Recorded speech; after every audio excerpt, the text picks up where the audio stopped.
للہ رب العالمین والصلاة والسلام علی رسولہ الکریم وعلی آلہ وصحبہ اجمعین ومن تبعہم بإحسان الی یوم الدین اما بعد۔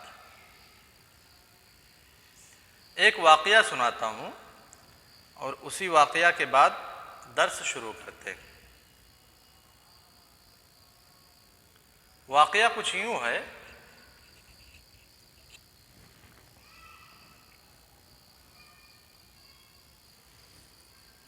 شباب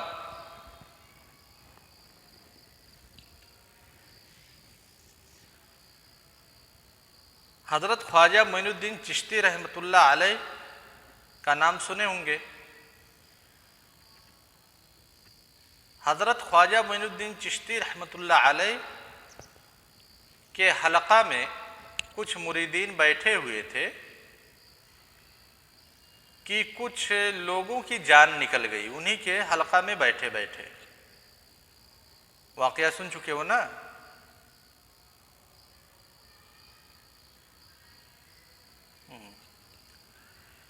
جان نکل گئی تو جو دوسرے مریدین تھے انہوں نے خواجہ سے عرض کیا کہ حضرت یہ تو بہت گجب ہو گیا، اگر ان لوگوں کی جان آپ کے حلقہ میں بیٹھ کر کے نکل گئی تو پھر جو 24 نمبری ہیں وہ تو جینا مشکل کر دیں گے، لہذا آپ کوئی کرامت دکھلائیے۔ تو حضرت نے کہا کہ کیا کریں، ان لوگوں کو زندہ کر دیتے ہیں۔ کہے ہاں بالکل زندہ کر دیجئے۔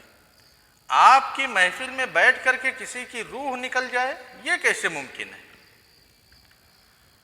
تو چشتی صاحب نے ملک الموت کو آواز دی، کہا سنو یہ ہمارے مریدین ہیں، ان کی روح کو تم قبض نہیں کر سکتے ہو۔ ملک الموت نے عاجزانہ درخواست کی کہ حضرت یہ اللہ تعالیٰ کا حکم ہے، ہر ایک انسان کا ایک وقت مقرر ہے، لہذا ان کا وقت آ چکا ہے اور ان کی روح کو میں لے کر کے جا رہا ہوں۔ حضرت کچھ دیر خاموش رہے، پھر اس کے بعد حضرت کو طیش آ گیا کہ ملک الموت ہماری بات کیوں نہیں سنی۔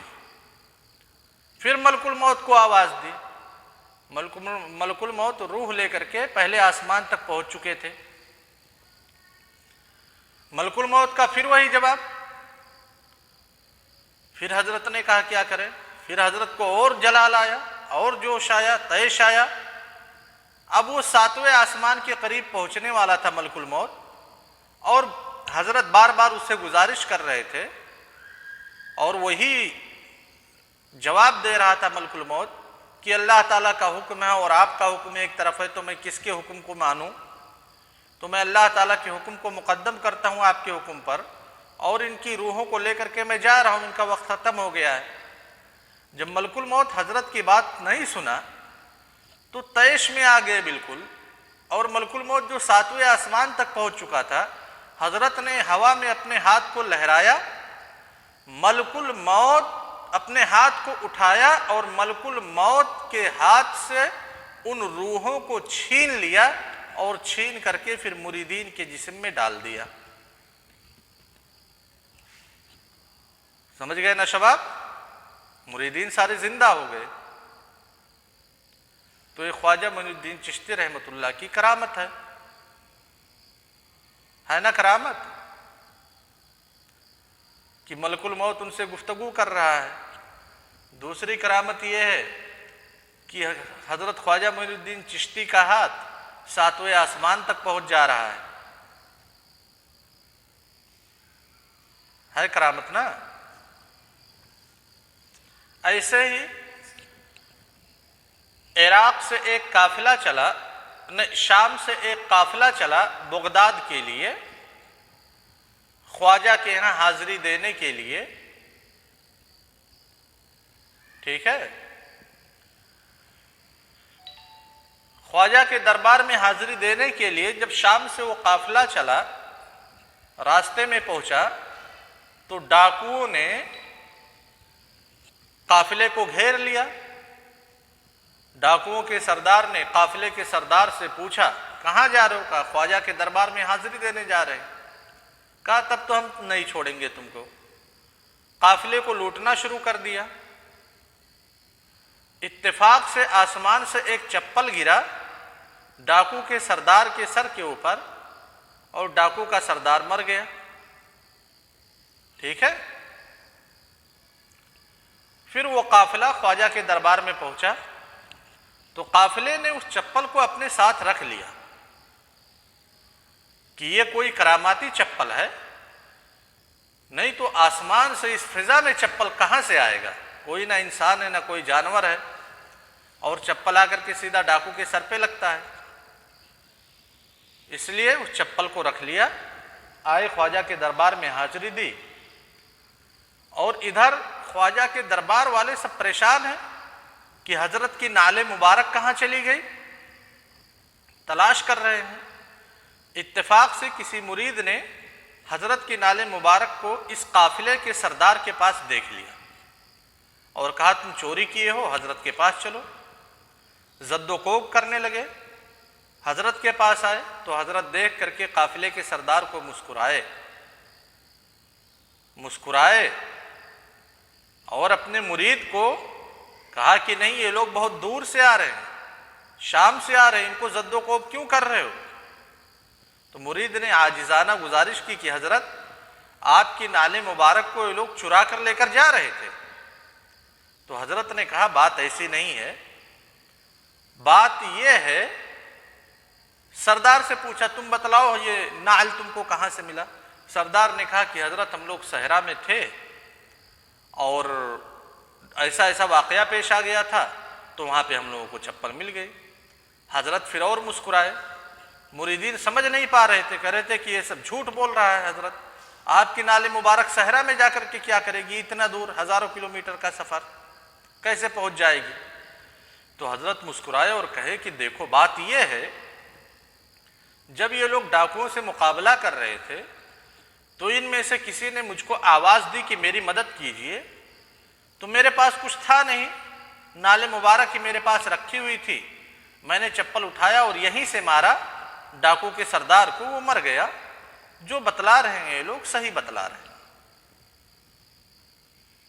سمجھ گئے نا شباب؟ یعنی یار کمال ہے، اتنا لمبا پھینکتے ہیں، 1500 کلومیٹر تک کوئی پھینک لیتا ہے کیا؟ چپل کی بات کر رہا ہوں.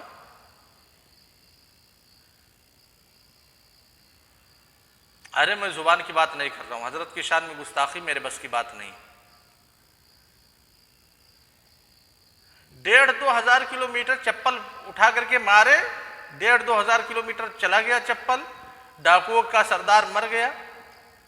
اور یار بغیر تو 4G 5G 2G ابھی سب آیا ہے کہ ہم چاہے 4000 کلومیٹر دور ہو فوراً ایک فون کریں، بتلا دے کہ یہ اس پریشانی میں مبتلا ہے. وہاں سے بغیر کسی 2G 3G 4G کے کنیکشن کے ایک مرید نے حضرت کو آواز دی، حضرت نے فوراً سن لیا. یار پھینکنے کی بھی کوئی لمٹ ہوتی ہے.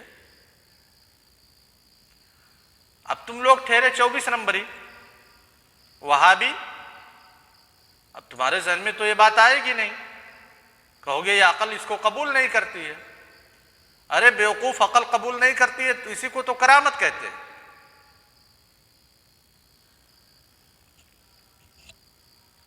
یہی ہمارا آج موضوع ہے.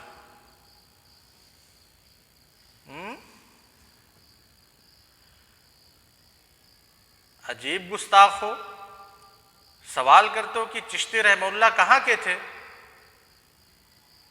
مطلب گستاخی کی کوئی حد نہیں ہے. ارے وہ تو غوث ہیں. ایک نماز ظہر کی نماز اگر مکہ میں ادا کرتے تھے تو عصر کی نماز مدینہ میں ادا کرتے تھے، مغرب کی نماز مسجد اقصی میں ادا کرتے تھے، اور پھر عشاء کی نماز اپنے خانقاہ میں ادا کرتے تھے. پوری دنیا ان کی ہے، لیکن کیا کیا جائے، اہل حدیث ہونا، وہابی ہونا، اسی وجہ سے ان سارے کرامات کو تسلیم نہیں کرو گے.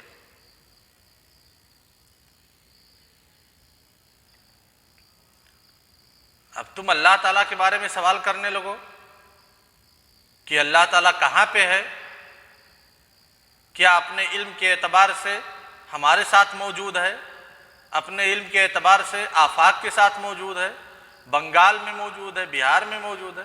ارے اللہ تعالیٰ کی یہ پوری کائنات ہے، اللہ تعالیٰ اپنے علم کے اعتبار سے ہر جگہ موجود ہے۔ ہاں تو سوچ سمجھ کر کے سوال کیا کرو حضرت کے بارے میں۔ شباب یہی چیپٹر ہے کہ کیا نبوت کے لیے ایسی خارق عادات چیزوں کا ثبوت جسے ہم معجزہ کہتے ہیں یہ شرط ہے یا شرط نہیں ہے؟ نبوت کے ثابت کرنے کے لیے معجزات کا پایا جانا یہ شرط ہے یا شرط نہیں ہے؟ اور معجزہ کا مطلب یہ ہے جو چیز عقل میں نہ آئے، خارق عقل ہو۔ سمجھ گئے نا؟ تو معتزلہ کہتے ہیں کہ نبوت کی تقریر اور نبوت کے ثبوت کے لیے معجزہ یہ شرط ہے۔ کوئی بھی نبی اس وقت تک نبی نہیں ہو سکتا جب تک اس سے کسی معجزہ کا صدور نہ ہو۔ یہ بحث کیوں کی جا رہی ہے؟ کیونکہ نبوت ایک بہت بڑا مقام ہے، بہت بڑا منصب ہے۔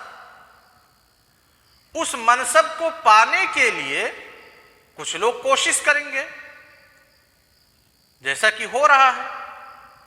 اگر کوئی شخص نبوت کا دعویٰ پیش کرے کہ میں نبی ہوں تو ایک انسان کے لیے کیا ضروری ہے؟ کیا اس کی بات کو تسلیم کر لے، اسے نبی مان لے؟ جیسے مرزا غلام احمد قادیانی نے نبوت کا دعویٰ کیا، اللہ کے رسول صلی اللہ علیہ وسلم کے دور میں ہی مسیلمہ کذاب نے نبوت کا دعویٰ کیا، آپ صلی اللہ علیہ وسلم کے بعد اسود عنسی آیا، سجاہ آئی، وغیرہ وغیرہ، بہت سارے لوگوں نے نبوت کا دعویٰ کیا۔ نبی صلی اللہ علیہ وسلم نے خود نبوت کا دعویٰ کیا۔ تو کیسے ہم ایک صادق کو ایک کاذب سے الگ کر سکتے ہیں؟ کیسے ہم پتہ لگائیں گے کہ نبی صلی اللہ علیہ وسلم نبوت کا جو دعویٰ کر رہے ہیں آپ سچے ہیں، مسیلمہ کذاب یا پھر مرزا غلام احمد قادیانی نبوت کا جو دعویٰ کر رہے ہیں وہ جھوٹے ہیں؟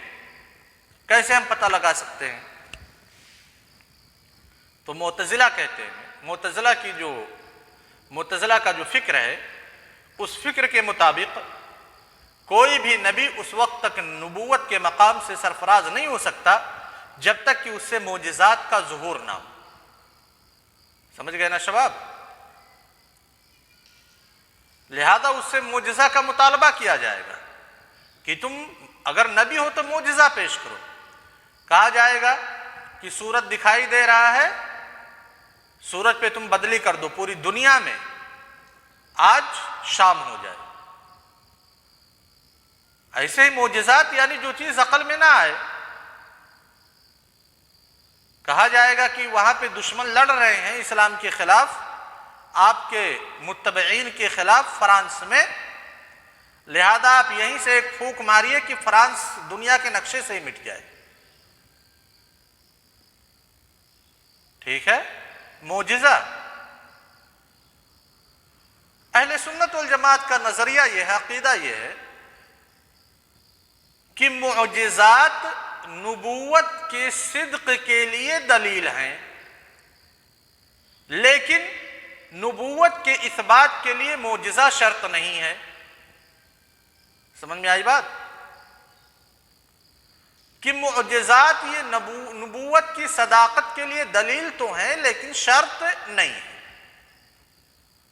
معتزلہ نے پھر ادھر سے ٹھوک دیا، بھائی جب تم معجزہ کو شرط نہیں مانتے ہو نبوت کے لیے، صرف دلیل مانتے ہو صداقت کے لیے، تو کیسے تم پتہ کرو گے کہ یہ نبی نبوت کا جو داعی ہے وہ سچا ہے یا جھوٹا ہے؟ علامہ ابن ابی العز الحنفی رحمہ اللہ کہہ رہے ہیں وَلَا رَيْبَ أَنَّ الْمُعْجِزَاتَ دَلِيلٌ صَحِيحٌ لَكِنَّ الدَّلِيلَ غَيْرُ مَحْصُورٌ فِي الْمُعْجِزَاتِ فَإِنَّ النُّبُوَّةَ إِنَّمَا يَدَّعِيهَا أَصْدَقُ الصَّادِقِينَ أَوْ أَكْذَبُ الْكَاذِبِينَ وَلَا يَلْتَبِسُ هَذَا بِهَذَا إِلَّا عَلَى أَجْهَلِ الْجَاهِلِينَ بل قرائن احوالہما تعرب عنہما وتعرف بہما. کہتے ہیں کہ جو لوگوں کے حالات ہوتے ہیں، نبوت کا وہی شخص دعویٰ کر سکتا ہے جو سب سے سچا ہو یا سب سے جھوٹا ہو. اب دونوں میں تمیز کیسے کریں گے؟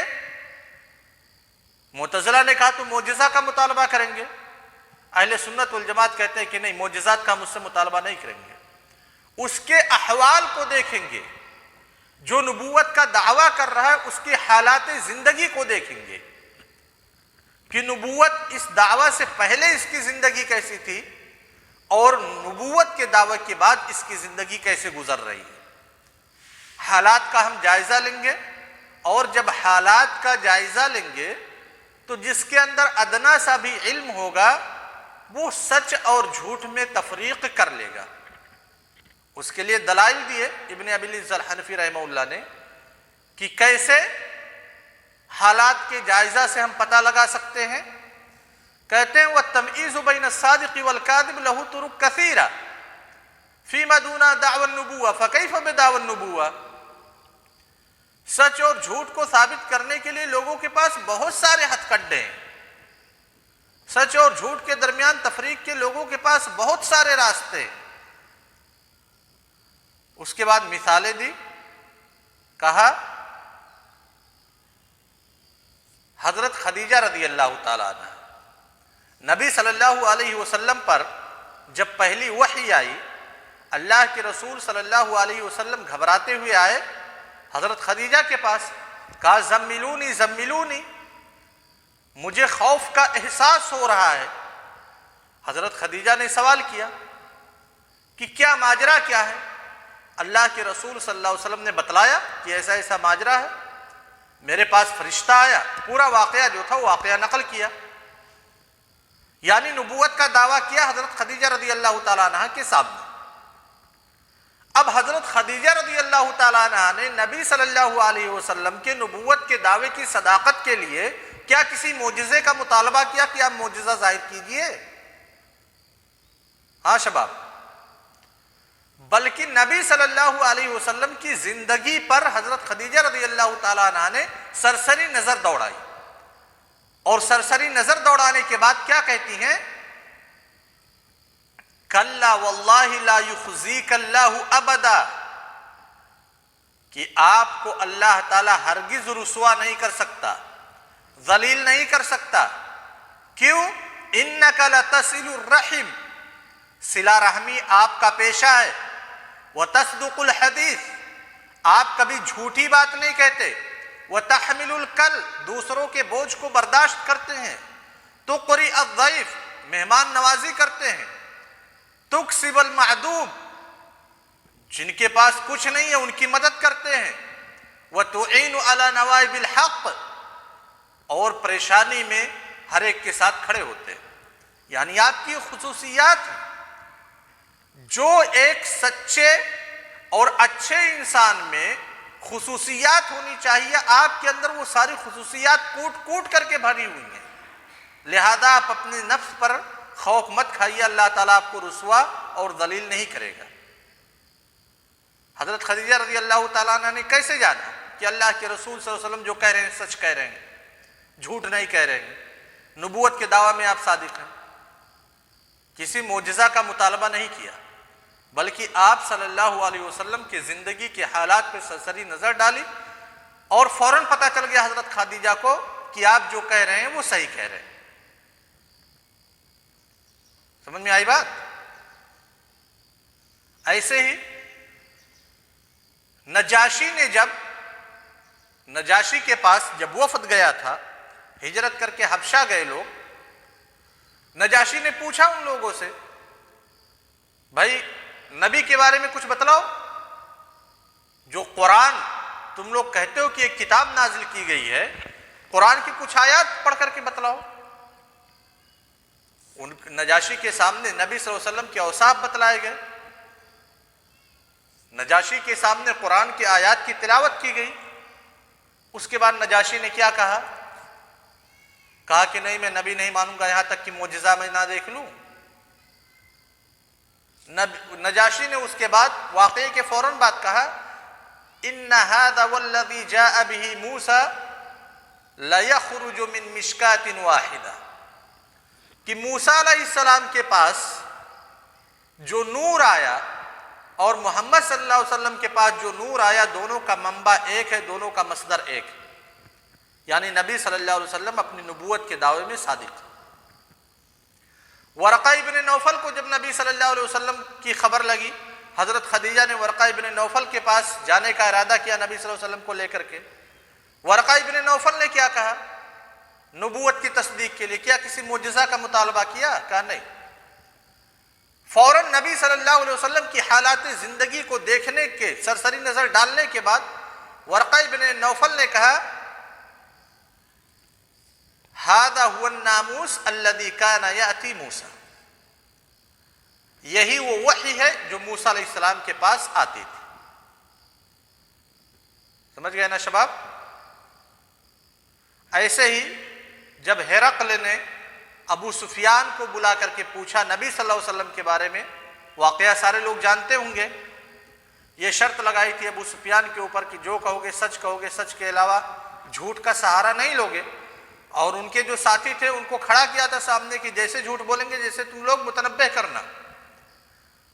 تو کیا ہرقل نے سوال کیا تھا کہ نبی کو کوئی معجزہ دیا گیا کہ نہیں، ہرقل نے جو سوال کیے تھے، کہا کہ جس نبوت کا یہ دعویٰ کر رہے ہیں کیا اس سے پہلے خاندان میں کسی نے کیا ہے؟ کہا نہیں۔ کہا اس سے پہلے ان کے خاندان میں بادشاہت تھی، کوئی بادشاہ تھا؟ ابو سفیان نے کہا نہیں۔ کہا کہ کیا ان کا نسب اعلیٰ ہے؟ کہا ہاں۔ پھر اس کے بعد سوال کیا کہ کیا نبوت کے دعوے سے پہلے تم لوگ ان پر جھوٹ کا تجربہ کیے ہو؟ ابو سفیان نے کہا نہیں۔ کہا کہ کیا ان کے جو متبعین ہیں یہ اونچے لوگ ہیں، یعنی بہت بڑے بڑے لوگ ہیں، یا کمزور لوگ ہیں؟ تو ابو سفیان نے کہا کہ نہیں، کمزور لوگ ہیں۔ پھر سوال کیا ان کی تعداد زیادہ ہو رہی ہے یا کم ہو رہی ہے؟ کہا نہیں، زیادہ ہو رہی ہے۔ کہا کہ کیا جو اس دین میں داخل ہو جا رہا ہے دین سے کبھی لوٹ کر کے واپس آ جاتا ہے؟ کہا نہیں۔ اس کے بعد سوال کیا تم لوگوں سے ان کا مقابلہ ہوا ہے، جنگ ہوا؟ کہا ہاں۔ کہا جنگ کی حالت کیا تھی؟ کہا کبھی وہ ہمارے اوپر غالب آتے، کبھی ہم ان کے اوپر غالب آ جاتے۔ کہا کس چیز کا حکم دیتے ہیں؟ کہا حکم دیتے ہیں کہ ہم صرف اللہ تعالیٰ کی ایک عبادت کریں، اس کے ساتھ کسی کو شریک نہ کریں، اور جو ہمارے آبا و اجداد وغیرہ عبادت کرتے تھے بتوں کی اس سے دور رہے، اور ہمیں حکم دیتے ہیں نماز کا، سچ بولنے کا، پاک دامنی کا، صلہ رحمی کا، وغیرہ وغیرہ۔ یہ سوال کیا ہرقل نے۔ اس کے بعد ہرقل کا جواب کیا آیا؟ کہیں پہ بھی ہرقل نے معجزے کے تعلق سے سوال نہیں کیا، صرف نبی صلی اللہ علیہ وسلم کی حالات زندگی جاننے کی کوشش کی، اور جیسے حالات زندگی بتلائی گئی نبی صلی اللہ علیہ وسلم کی، فوراً ہرقل نے فیصلہ کر دیا کہ نبی اپنی نبوت کے دعوے میں سچے۔ سمجھ گئے نا شباب؟ تو یہ تو ہو گیا جمہور کا قول کہ معجزہ نبوت کے لیے شرط ہے۔ وہیں پہ ایک دوسری اہل سنت والجماعت کا بھی عقیدہ آ گیا کہ نہیں، معجزہ شرط نہیں ہے، معجزہ دلیل ہے ضرور۔ ایک دوسرا فرقہ ایسا ہے جو معجزہ کا ہی انکار کر دیتا ہے، کرامت کا ہی انکار کر دیتا ہے، معتزلہ کے ریئیکشن میں، معتزلہ کے رد فعل میں۔ اسی لیے جو لوگ اپنے آپ کو اولیاء اللہ بتاتے ہیں کہ ہم اللہ تعالیٰ کے ولی ہیں، کیسے ہم پتہ پائیں گے کہ یہ اولیاء اللہ ہیں یا اولیاء الشیطان ہیں؟ کرامت کا مطالبہ کریں گے کہ پانی پہ چل کر کے دکھاؤ، آگ پہ چل کر کے دکھاؤ۔ کرامت کا مطالبہ ان سے نہیں کیا جائے گا، ان کی حالات زندگی کو دیکھی جائے گی، حالات زندگی ان کی ہم دیکھ لیں گے، پتہ پا جائیں گے کہ یہ اولیاء اللہ ہیں یا پھر اولیاء الشیطان۔ ٹھیک ہے شباب؟ وصلی اللہ علی نبینا محمد وعلی آلہ وصحبہ وسلم۔ السلام علیکم۔